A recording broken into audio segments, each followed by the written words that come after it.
What is going on, guys? Welcome to your 19th HTML5 tutorial, and this is actually my first tutorial since I moved to New York. For those of you guys who were watching before, you knew that I used to live in North Carolina and then I moved up to New York a couple weeks ago. Actually, I think like a week ago today, in fact. And so yeah, the move went well. I didn't get in a car crash or anything, so I'm ready to start making some tutorials again. So let's jump right into this. In this tutorial, I'm just going to talk about all the leftover stuff that I kind of left out when I was talking about the flexible box model. So after this tutorial, you're going to know everything about laying out the flexible box model. So let's see where we picked off because I know it's been a while.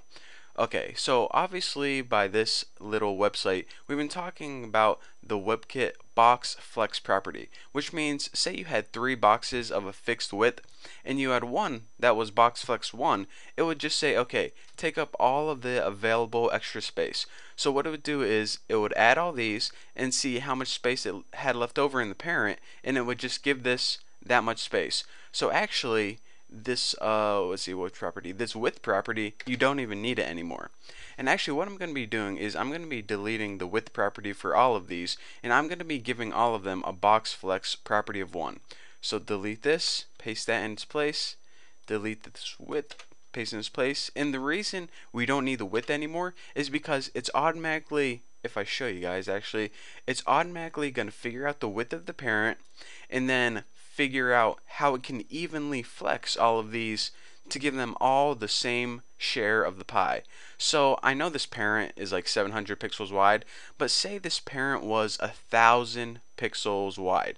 What it would do is it say, okay, I have 4 kids, and since they all have the same box flex value of 1, I'm going to flex them all 250 pixels. And yes, I know that we have margin and paddings as well, but I'm just giving you guys an easy example. So here is what you know already. You know that there's a box flex property of 0 whenever you're working with fixed width. You also know 1 to make it flexible. But did you know that you can have a box flex value of anything greater than 1? For example, 2, 3, 5, whatever you want. And you're saying, okay, that kind of just blows my mind because I know that oh, excuse me, got a hairball in my throat. I know that 0 makes it unflexible and 1 makes it flexible. So what the heck would 2 do? Well, let me go ahead and give you guys an example. Let's go ahead and pick on kid number 2. Hey, kid number 2. So if we go ahead and save this, we can see that, okay, kid number 2 kind of grew a little bit. So what's going on is this. You know how I told you guys if the parent was 1,000 pixels wide and you had each of these with the property of 1, then it pretty much says 1,000 divided by 4, since you have 4 kids, equals 250. Now, I didn't explain that to you guys because I didn't think you guys could do math. I explained it because of this. Whenever you have 4 kids with the even box value, it divides it evenly. However, since kid number 2 now takes up 2 spaces, what it's going to do is this. Think of it like this. This number right here says how many spaces do you want to take up.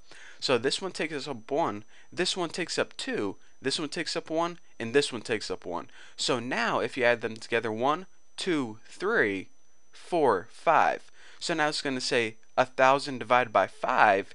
Each space has 100 pixels. So this one takes up, 200, 200, 400, 200.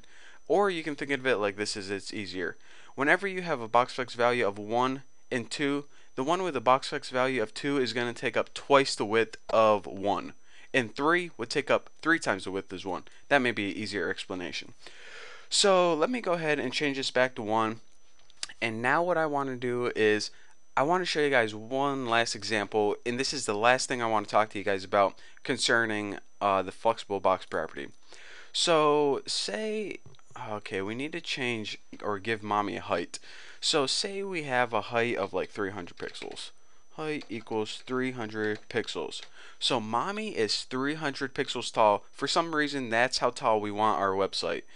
And now we say each kid has a height of, I don't know, 100 pixels. So let me just go ahead and change this right here. So go ahead and give each kid 100 pixels. And this one too. And of course this one too right there. And what we're going to do is go ahead and save this, refresh it, and take a look at it. So now we're laying out our website.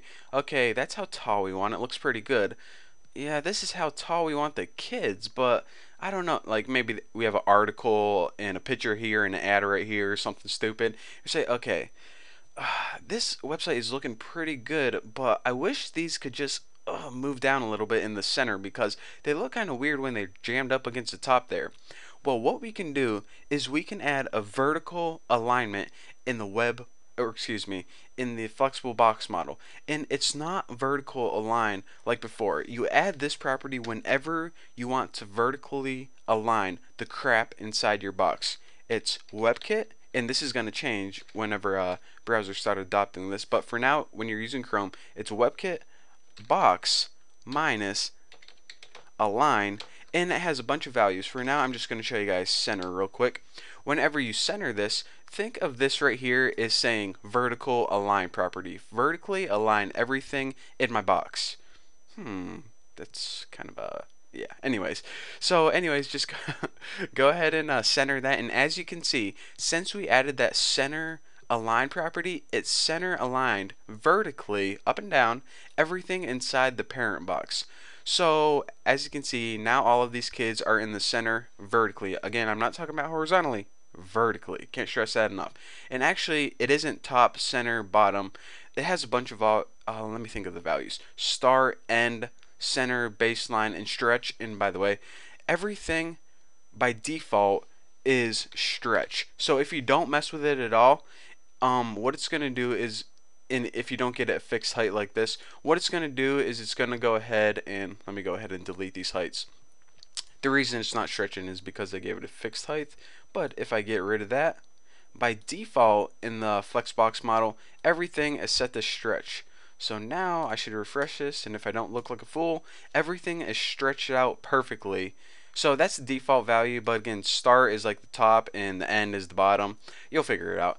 So anyways, that's all the time I have for this tutorial. In the next tutorial, we're going to get away from the flexible box model because I'm sure your brains are as packed full as much Flexbox model info as you can handle. So anyways, thank you guys for watching. Don't forget to subscribe, and I'll see you guys in the next tutorial.